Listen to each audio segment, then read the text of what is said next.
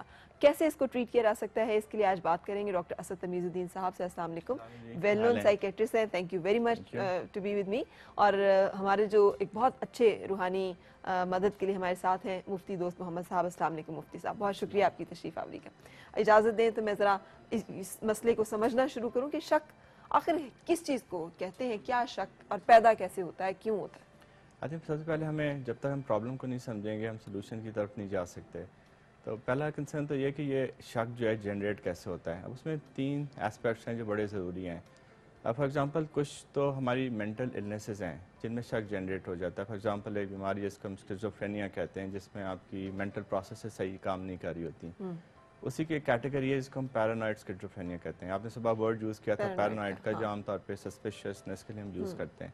اب ان لوگوں کی ایک بیماری ہوتی ہے اور یوزلی یہ 21-22 سال کی عمر پہ یہ ایکسپریسٹلی ایکسپریس ہونا شروع ہو جاتی ہے. آج بیماری میں کیا ہوتا ہے, آپ کا بلا وجہ شک ہوتا ہے, مجھے لگتا ہے کہ ایسے ہو جائے گا, یا میری بیوی میرے ساتھ نہیں ہے, میری بیوی انوالو ہوئی ہے, میری بیوی رات کو اٹھ کے جاتی ہے, کسی کو کال کرتی ہے, کسی کو فون کرتی ہے. اس شک شبے کی بیسس پہ وائلنس تک آ جاتی ہے, اور وائلنس کے بعد خدا نہ خواستہ ایک اچھی بھلی میرج میں طلاق تک سلسلہ پہنچ جاتا ہے. اب یہ النس ہے, اس کا حل تو obviously یہ ہے کہ آپ اس کو ٹریٹ کریں گے. کچھ لوگ ہیں جن کی پرسنالٹیز کو ہم کہتے ہیں, شخصیت کہتے ہیں کہ پیرانوائڈ پرسنالٹیز ہیں, اور وہ دیکھنے میں بالکل ٹھیک ہوں گے, آپ کے آس پاس ہوں گے, لیکن due to some reason in their upbringing, جب وہ بڑے ہو رہے ہوتے ہیں اور ایک سٹیج ہوتا ہے ہم جس کو کہتے ہیں ٹرسٹ ورسز مسٹرسٹ, کہ جہاں بچہ جو جب بڑا ہو رہا ہوتا ہے نا تو اس کا ایک ٹرسٹ ہوتا ہے ماں باپ پہ, بہن بھائیوں پہ. وہ ساموں اگر صحیح ڈیولپ نہ ہو تو ان کی زندگی میں ایک یہ ٹرسٹ مسٹرسٹ کا ایشو رہ جاتا ہے. ٹھیک, تو وہ کسی بھی ریلیشن شپ میں جاتے ہیں تو ٹرسٹ کرنا مشکل ہو جاتا ہے, شک شبہ بلڈ اپ ہو جاتا ہے, اور یہ بچپن سے سارا ان کا سلسلہ چل رہا ہوتا ہے. کیا بچپن میں ایسی گڑبڑ ہوتی ہے اس کا پلیز بتا دیں, تاکہ فیملی سٹرکچر فار ایگزامپل ایک ہم کیسے بچے کو ایشورنس دے سکتے ہیں کہ وہ ٹرسٹ اپنے اندر یہ اعتماد ڈیولپ اس کا بڑا آسان جواب یہ ہے کہ ایک جو آپ کا نارمل فیملی کا سٹرکچر ہے اس میں آپ کے ماں باپ بچے مل جل کے ساتھ رہتے ہیں, ایک دوسرے کو سمجھتے ہیں, ایک ساتھ بیٹھتے ہیں. انفارچونیٹلی ہمارا یہ سٹرکچر ڈیٹوریٹ ہو رہا ہے. اب کیونکہ ہمارا آج کل جو سٹرکچر ہے اس میں میاں بیوی اور بچے ایک دوسرے سے واٹس ایپ, وائبر اور SMS اور ای میل پہ بات کرتے ہیں, تو وہ جو ایک ان کی ڈیولپمنٹ ہے وہ نارملی نہیں ہو رہی ہے, ان کی انٹریکشن نہیں ہو رہی ہے. یہاں پہ ایشوز یہ ہیں کہ جو ایک ٹرسٹ کا فیکٹر ہے کہ میں نے پیرنٹس کو ٹرسٹ کرنا ہے پرابلمس کے لیے, میں نے بہن بھائیوں کو ٹرسٹ کرنا ہے, وہ سارا ڈیٹوریٹ ہو رہا ہے. تو یہاں سے جو ایمرج آپ کی بہت ساری یا بہت سی دفعہ آپ کے ماحول, گھر کے ماحول ایسا ایڈورس ہوتا ہے کہ جہاں وائلنس ہوتی ہے, پیرنٹس کی آپس میں کانفلکٹس ہوتے ہیں, بچوں کی آپس میں ریلیشن شپ نہیں ہے, وہاں آپ کی یہ ٹرسٹ ڈیولپ ہوتا ہے. اب آپ ڈیولپ ہو گئے, آپ بڑے ہو گئے, آپ کی شادی ہو گئی, شادی ہونے کے بعد وہ ایلیمنٹ آپ کا وہیں رہتا ہے, کیونکہ پہلے آپ فیملی میں تھے, آپ ایک قسم سے کورڈ تھے, جب آپ اپنی ریلیشن شپ میں آتے ہیں تو آپ کا شک بلڈ اپ ہو جاتا ہے, اور وہ سٹارٹ ہوگا شادی کے کچھ سے بعد بڑی چھوٹی مائنر ایشو سے, کس کا فون آیا تھا, کون گھر آیا تھا, ساتھ کیوں تھا, وہ آفس میں کیوں بیٹھی تھی, اس نے کام یہ کیوں کیا, وہ ریسیپشن پہ کیوں تھی, اس نے رات کو 1:30 بجے تمہیں ہی کیوں کال کیا. اب ایشو یہ ہے کہ وہ ایک بڑا نارمل پیٹرن ہوتا ہے کہ آپ ورکنگ ہیں, آپ کوئی نہ کوئی آپ سے ہیلپ لے رہا ہے, لیکن آپ کے ذہن میں کیونکہ وہ پیرامیٹر شک کا ہے, وہ بلڈ اپ ہوتے ہوتے شادی کے 3-4 سال بعد یا کچھ عرصے بعد اس ایکسٹینٹ پہ آتا ہے کہ آپ کہتے ہیں کہ نہیں اب طلاق لینی ہے, اس کا کوئی اور حل نہیں. جو تیسرا اسپیکٹ جو ریسنٹ ہے وہ یہ ہے کہ ہمارا جو سوشل میڈیا ہے اس کا بڑا اس میں رول ہے. کیسے رول اس طرح سے ہے کہ فار ایگزامپل ایک بڑا کامن ایگزامپل دیتا ہوں کہ these days people on the Facebook, WhatsApp پہ بھی ہیں, وائبر پہ بھی ہیں, ٹینگو, فیس ٹائم, سب کچھ کرنا ہے. اب آپ کا واٹس ایپ کے گروپ میں کچھ لوگ ہیں جو کہ امریکہ میں رہتے ہیں, کوئی UK میں رہتا ہے, ان کا ٹائم صبح اٹھنے کا ہے اور آپ کا ٹائم سونے کا ہے, اور رات کے 1:30 بجے جب آپ خاموشی سے بیٹھ کے کوئی واش روم میں, کوئی بیڈ روم میں, کوئی اسٹڈی میں واٹس ایپ کے ساتھ بزی ہو, کیونکہ اب ہماری سوشل میڈیا تو ایڈکٹیو ہو گیا ہے. ہم کبھی کبھی اپنے پیشنٹ جو ایڈکشن میں ہوتے ہیں ان سے پوچھتے ہیں کہ جی آپ صبح اٹھتے ہیں تو کیا ہوتا ہے, سب سے پہلے الکوہل چاہیے ہوتی ہے, اسموکنگ کرتے ہیں. اب میں لوگوں سے سوشل میڈیا کی ایڈکشن ہوتے ہیں ان سے پوچھتا ہوں تو کہتے ہیں جی سب سے پہلے صبح ہم واٹس ایپ دیکھتے ہیں, وائبر کرتے ہیں, فیس ٹائم کرتے ہیں, پھر ہم جا کے منہ دھوتے ہیں. اچھا, اس kind of an addiction. So actually اس کی وجہ سے ڈیفیکلٹیز یہ ہو رہی ہے, لیکن جیسے مجھے بھی یہ کرنا پڑتا ہے, لیکن مجھے اتنی ساری چیزیں نہیں میں نے رکھی, سمپل فون ہے, لیکن چیک کرنا ہوتا ہے کہ رات کو کچھ ایسا تو نہیں ہو گیا. Maximum one can do, for example I always check my SMS, اگر کوئی ایمرجنسی ہے, کوئی ایشو ہے. لیکن جب آپ واٹس ایپ یا باقی سوشل میڈیا پر ڈالتے ہیں تو آورز اینڈ آورز وہ کنٹریبیوٹ کس طرح کر رہا ہے, کنٹریبیوٹ اس طرح کر رہا ہے کہ ایز آئی سیڈ کہ آپ کی سوشل انٹریکشن کم ہو گئی, آپ گھر بھی آتے ہیں تو آپ اس پہ شروع ہو جاتے ہیں، Occupy, ہاں۔ بیگم بھی ہوتی ہیں، بچے بھی ہوتے ہیں، اور وہاں سے جنریٹ ہوتا ہے کہ ایسی کون خاص ہستی دوری ہے یعنی آپ کے کہنے کے Yes. مطابق کہ دوری آپ کی شک کو جنم دیتی ہے. آپ کی انٹریکشن نہیں ہے، تو وہاں سے یہ ایک نئی قسم کا شک شبہ صحیح، ایمرج کرتا ہے. صحیح. اچھا آپ سے اگر میں پوچھنا چاہوں مفتی صاحب کہ آپ ہمیں اپنے مذہب سے جو تعلیم ملتی ہے وہ یہ کہ کلیئر شک و شبے میں مت پڑو، شک سے بچو. ہمیں آخری جو آیات ہیں اس میں بھی ہمیں وسوسے سے اور سے پناہ مانگنے کی جو تلقین ہے سورۃ الناس میں، وہ یہی ہے کہ وسوسے سے ہم پناہ مانگتے ہیں. یہ وسوسہ اور شک جو ہے آپ کے خیال میں اس کا کیا روحانی بنیاد کیا ہے، اس کی کیسے یہ انسان کے اندر پیدا ہوتا ہے، اور کیا یہ کوئی روحانی مسئلہ ہے یا یہ نفسیات جسمانی مسئلہ ہے؟ بسم اللہ الرحمن الرحیم نحمد و نصلی علی رسولہ الکریم اما بعد فاعوذ باللہ من الشیطان الرجیم بسم اللہ الرحمن الرحیم یا ایھا الذین آمنوا اجتنبوا کثیرا من الظن ان بعض الظن اسم وقال النبی صلی اللہ علیہ وسلم ایاک والظن فإن الظن اکذب الحدیث صدق اللہ العلی العظیم وصدق رسولہ النبی الکریم. جہاں تک بدگمانی، وہم، وسوسہ، اس کے وقوع کے حوالے سے جو اسباب ہیں وہ تو اپنی جگہ ہیں، لیکن قرآن کریم نے اور احادیث میں آپ صلی اللہ علیہ وآلہ وسلم نے ان چیزوں کو رد فرما دیا ہے. بالکل صحیح. چنانچہ یہ جو سورہ حجرات ہے اس کے اندر ہمارے معاشرتی مسائل زیادہ تر ڈسکس کیے گئے ہیں، بہت زیادہ. اور اسی موضوع پہ اللہ تعالیٰ نے براہ راست یہ ارشاد فرمایا یا ایھا الذین آمنوا اجتنبوا، اے ایمان والو بچو.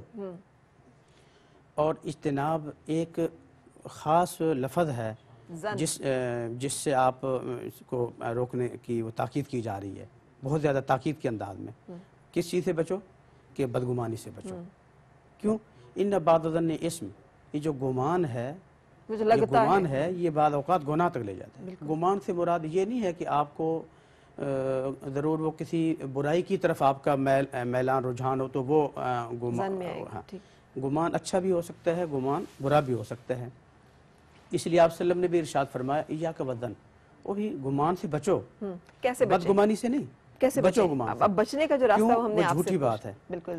اور اس میں جو آپ نے آیتیں سورہ ناس کی بتائی ہیں، اب آپ اس صورت کی بھی اس پر توجہ فرمائیں کہ اللہ تعالیٰ کی بار بار صفات کا واسطہ دے کے آگے فرمایا کہ من شر الوسواس الخناس ہاں، الذی یوسوس فی صدور صدور الناس. سینوں میں پیدا کرتے ہاں، من الجنتی والناس، وہ جن بھی ہیں وہ انسان بھی ہیں. جن ہے اس کی شر سے اللہ ہمیں محفوظ رکھے، اور انسان ہے اس کی شر سے ہمیں محفوظ آپ سے ہم رکھے. نے بچنے کا راستہ، اور ڈاکٹر صاحب آپ سے بھی ہم نے اس سے نجات پانے کا طریقہ پوچھنا ہے، لیکن ایک بریک کے بعد. Morning with Farah. Morning with Farah. Morning with Farah. Morning with Farah. خوش آمدید اور صبح بخیر جناب. ڈاکٹر اسد تمیز الدین اور مفتی دوست محمد صاحب میرے مہمان ہیں. ہم بات کر رہے ہیں آج شک کے مرض کے اوپر کہ جب یہ شک کا مرض دیمک کی طرح کسی کو چاٹنے لگ پڑے، رشتوں کو کھانے لگ پڑے، تو کیسے اس سے نجات حاصل کی جا سکتی ہے. ڈاکٹر صاحب کیا کوئی گولی ہے؟ آئی تھنک جیسا ابھی شروع میں ہم نے بات کی تھی کہ ویریس اس کے ریزنز ہیں کس وجہ سے یہ ڈیولپ ہو جاتا ہے. شاک ایلنس بھی ہے، آپ کی پرسنالٹی بھی ہے، آپ کی بہت ساری اور سوشل انٹریکشنز بھی ہیں. جو گولی ہے اس کی وہ بڑی آسان ہے. اور ابھی جب آپ مفتی صاحب سے بات کریں تھی، مفتی صاحب بتا رہے تھے کہ اسلام نے بھی ہمیں ایک ٹالرنس اور برداشت کا لیول سیکھنے کا کہا ہے. ہمیں کہا گیا کہ ہم ٹالرنس کے ساتھ رہیں. ایک جو بیسک ایشو ہے جہاں پہ چیزیں خراب ہوتی ہیں کہ شک کی بیسس پہ آپ اس حد تک چلے گئے کہ لڑائی بھی ہوگی، وائلنس بھی آ گئی، طلاق تک آ گئے، اور آپ کی برداشت کا لیول ختم ہو جاتا ہے. اور کہنے کا مقصد یہ ہے کہ اگر کوئی ایسا ایونٹ ہوا ہے اور اگر ایک بیوی کو ایک شک ہوتا ہے یا شک میں چلی جاتی ہیں کہ یہ کوئی چیز غلط ہو رہی ہے، یا میاں کو خیال ہوتا ہے کہ نہیں میری بیوی کوئی غلط کام کر رہی ہے، تو پہلا سٹیپ یہ ہے کہ آپ کمیونیکیٹ تو کریں. آپ پوچھیں تو صحیح. آپ کا برداشت کا لیول یہ ہونا چاہیے کہ آپ ایک سٹوری بلڈ اپ نہ کر لیں کہ بس ایسے ہو گیا اور کیونکہ ایسے تھا تو یہ ایسے ہو گیا.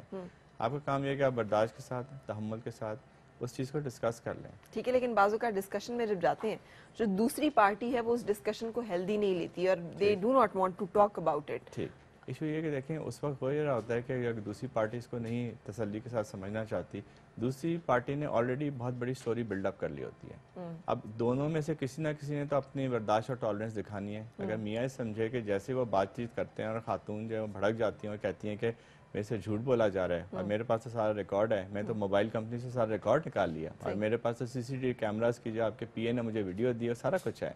تو جو خاوند ہے ان کا کام یہ ہے کہ برداشت کی بات سن لیں، نہ سب یہ ہے کہ وہ اور مزید غصے میں آ جائیں. اب وہ کہیں کہ تمہارا خاندان ایسا ہے، تم تو ہے ہی ایسی، تو وہاں سے چیزیں خراب ہوتی ہیں. تو کسی نہ کسی نے تحمل کو پریکٹس کرنا ہے. اگر ایک دفعہ وہ غصہ کریں گی، دوسری دفعہ غصہ کریں گی، آئی ایم شیور کہ تھرڈ ٹائم جب وہ وینٹیلیٹ کر لیں گی تو وہ یقیناً بات چیت کے موڈ میں ہوں گی. اگر میاں کے ساتھ یہ سلسلہ ہو رہا ہے تو آئی تھنک ایک سمجھدار جو بیوی یا خاتون ہے ان کا بھی کام یہ ہے کہ سمجھداری کے ساتھ دیکھیں کہ اگر اس وقت یہ بات نہیں ہو رہی تو کل کی جا سکتی ہے، کچھ دیر بعد کی سکتی ہے، کچھ بعد میں، کیونکہ یہ بات چیت جب شروع ہو جائے گی تو دونوں کے ذہن میں گھوم رہی ہوگی. ٹھیک ہے، لیکن اب جیسے یہ کیفیت ہوتی ہے تم اس کے ساتھ کھڑی کیوں ہوئی، تم نے کپڑے ایسے کیوں پہنے، تم نے مسکرا کیوں رہی تھیں، وہ کون تھا جس سے تم باتیں کر رہی تھیں، وہ جس نے تمہیں فون کیا وہ تمہیں فون کیوں کیا. بھلے آپ لاکھ بتاتے رہے یار کام کے علاوہ کوئی کام نہیں ہے، لیکن پھر بھی ان کو لگتا ہے نہیں کوئی نہ کوئی مسئلہ تو ضرور ہے. ہمارا کلچر یہ ہے کہ ہمارے کلچر میں اسپیشلی میں خواتین کی اپ برنگنگ ایسی ہوئی ہے کہ جب یہ سوال آتا ہے تو ان کے ذہن میں صرف ایک ہی سوال آتا ہے کہ مجھ پہ شک کیا جا رہا ہے. جبکہ سوال ایک بڑا ریلیونٹ اور ایک نارمل سوال ہو سکتا ہے کہ شاید خاوند کو محسوس کیا ہو کہ آپ بہت کلوز تھی ان کے یا وہ آپ کی بہت تعریفیں کر رہا تھا. اگر آپ کا ایک ڈیسنٹ جواب آئے کہ میرا بڑا پرانا جاننے والا ہے، میرا پرانا کزن ہے اور آئی تھنک ایک زمانے میں بڑے اچھی طرح سے ہمارے خاندان ساتھ رہتے تھے، یہ ریزن تھا، تو اس سے ایک بیگم کو یہ انڈیکیشن مل جائے گی کہ ان کے خاوند شاید اس بات سے انکمفرٹیبل ہیں اور وہ شاید فیوچر میں اپنے آپ کو سنبھال لیں گی. خاوند کو ایک ڈیسنٹ جواب مل جائے گا تو وہ شاید کسی پریشانی میں نہیں جائیں گے. لیکن کمیونیکیشن نہیں ہوتی کیونکہ خاتون پریشانی میں کہتی ہے کہ میں تو جانتی نہیں تھی کون ہے، اور پھر میاں کہتے ہیں کہ جو پچھلے 3 تمہارے واٹس ایپ پہ تصویریں وہ بھی اسی کے ساتھ ہیں، تم کہہ رہی ہو کہ جانتے نہیں ہیں. کام وہاں سے خراب ہوتا ہے. سو آئی تھنک کہ بڑا ہمیں کلیئر ہونا چاہیے، ہمیں کلیئرٹی کے ساتھ چیزوں کو ڈسکرائب کرنا چاہیے. آئی ایم شیور جہاں آپ کلیئرٹی کے ساتھ ڈسکرائب کریں گے چیزوں کو خرابی نہیں ہوگی. خرابی میں جب آپ جھوٹ بولتے ہیں، آپ ڈاجی ہوتے ہیں، آپ ڈاج کرنے کی کوشش کرتے ہیں اور آپ کہتے ہیں کور اپ کر لوں گا، چیزیں وہاں خراب ہو جاتی ہیں. السلام علیکم جی مسکان، کیسی ہیں آپ؟ وعلیکم السلام، آئی ایم ٹپ ٹاپ. پاپی آپ سنائیں آپ کیسی ہیں؟ اللہ کا شکر. آپ بتائیے کیا پوچھنا چاہ رہی ہیں؟ آج ہم نے شک کے مرض پہ رکھا ہوا ہے اپنا سیشن. ہاں بالکل آپی، میں نے اکثر دیکھا ہوا ہے لوگ شک کی بنا پر ڈیورس تک پہنچ جاتے ہیں، حالانکہ بات کوئی بھی نہیں ہوتی، صرف شک کی شک میں طلاق تک بات پہنچ جاتی ہے. تو لوگ شک ہی شک میں طلاق دے دیتے ہیں. میں نے یہ پوچھا تھا کیا اس شک میں وہ طلاق ہو جاتی ہے؟ اور دوسری بات یہ کہ مجھے آپ سے ایک گفٹ چاہیے، اور کیا مجھے گفٹ ملے گا؟ آپ کو گفٹ ہم بھیج دیں گے، چھوٹا موٹا جو اچھا سا کوئی گفٹ میرے پاس ہوگا. Thank you very much for calling. پہلی بات تو یہ شک میں طلاق ہو جاتی ہے. طلاق ایک ایسی تکلیف دہ چیز ہے جو ہو جاتی ہے، بھلے شک میں ہی دی جائے. تو اس میں کوئی شک نہیں، کیونکہ آپ صلی اللہ علیہ وسلم نے طلاق، نکاح، عتاق کہتے ہیں غلام کو آزاد کرنا. کسی زمانے میں غلام، باندیاں، 3 چیزوں کے متعلق آپ صلی اللہ علیہ وسلم نے ارشاد فرمایا کہ یہ 3 چیزیں ایسی ہیں، یہ کسی بھی حال میں خوشی میں دی جائیں، پریشانی میں دی جائیں، ارادتاً دی جائیں، غیر ارادتاً دی جائیں. اس میں مطلب ارادہ، نیت، ان چیزوں کا کوئی عمل دخل نہیں ہے. ٹھیک ہے. طلاق ہو، نکاح ہو، ہنسی میں بھی دیں تب بھی طلاق ہو جاتی ہے، غصے میں بھی تب بھی ہو جاتی ہے. شک میں تو ڈیفینیٹلی ہو جاتی ہے، اس لیے کہ عموماً دی ہی طلاق ان معاملات میں دی جاتی ہے، ورنہ کسی کا دماغ خراب ہوتا ہے کہ وہی کوئی اپنا اچھا بنائے طلاق تو عموماً دی جاتی ہے غصے کی حالت میں. اور میری تو رائے ہے کہ اس پر ایک باقاعدہ پورا ایک دن موضوع رکھیں، ٹاپک رکھیں اور اس پہ بات کریں. اس کے اسباب، اس کی وجوہات، اس کی تفصیل، اس کا طریقہ کار، اس کے اچھے برے جو بھی ہیں. کیونکہ ہمارے معاشرے میں، چونکہ میں خود ایک دارالفتاء سے متعلق ہوں، تو ہمارے پاس سب سے زیادہ جو مسائل آتے ہیں وہ طلاق کے آتے ہیں. بالکل صحیح. یعنی کتنے ہمارے پاس مسائل ہیں عبادات کے حوالے سے، معاشرتی، معاشی، ان سب کو ایک طرف کر دیں اور صرف طلاق کے مسائل کو لے لیں تو پورے پاکستان میں جتنے بھی دارالفتاء بڑے بڑے مفتی بیٹھتے ہیں ان کے بعد زیادہ فتویٰ جات طلاق کی. اس کی وجہ یہ ہوتی ہے کہ لوگوں کو معلوم نہیں کہ طلاق ہوتی ہے نہیں ہوتی، مذاق بنا رکھا ہے. اور ہم اس بارے میں مختلف تفصیل سے ایک انشاءاللہ پروگرام رکھیں گے، بات کریں گے. باقی یہ کہ جیسے بہن کا سوال تھا اس کے مطابق یہ ہے کہ اگر خدا نخواستہ خاوند کسی شک کی بنیاد پہ طلاق دے دیتا ہے تو طلاق ہو جاتی ہے. اچھا اب مجھے بتائیے اس شک سے بچنے کے لیے کیا کرے کوئی جب اسے لگے اس کا خاوند یا اس کی بیوی بے جا شک جو ہے کر رہے ہیں، یا پھر کوئی بھی شخص وہ ساس پہ بھی شک کر رہا ہے، اسے لگ رہا ہے نندے بھی اس کے خلاف ہے، اسے لگ رہا ہے ساری دنیا اس کے خلاف سازشیں کر رہی ہے، وہ تو بس وکٹم ہی ہے کوئی کسی بھی دنیا کی جو سازشوں کا. دیکھیں جی، جو موضوع ہے گمان نا، وہ نیک گمان بھی آپ کر سکتے ہیں، بدگمانی بھی کر سکتے ہیں. دونوں چیزیں ہیں. اللہ تعالیٰ نے